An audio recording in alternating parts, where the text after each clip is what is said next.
Aspettiamoci sgambetti, bucce di banana, comunque difficoltà di carattere burocratico.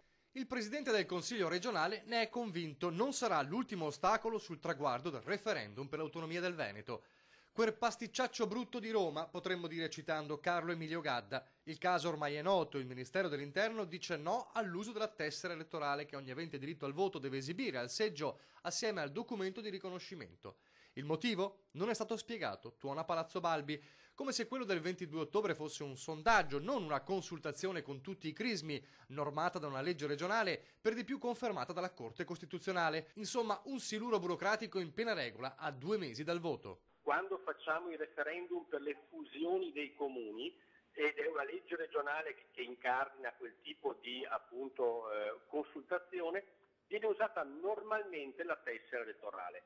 Questa cosa sembra fatta apposta per inceppare la macchina elettorale, per mettere appunto i bastoni fra le ruote. Gli astensionisti puntano il dito. Zai e la regione già lo sapevano da quando si è trattato di trovare l'intesa con le prefetture per la operatività. Replica Ciambetti, ci siamo trovati di fronte a un dato di fatto ormai a ridosso dei limiti di legge, un rifiuto che peraltro non viene motivato a dovere. Allo stesso tempo però assicura una soluzione c'è. Stanno già trovando delle soluzioni alternative, però sicuramente è una cosa che dà fastidio, è una cosa che fa capire quanta paura ci sia nei ministeri di questo tipo appunto di consultazione che viene fatta in Veneto.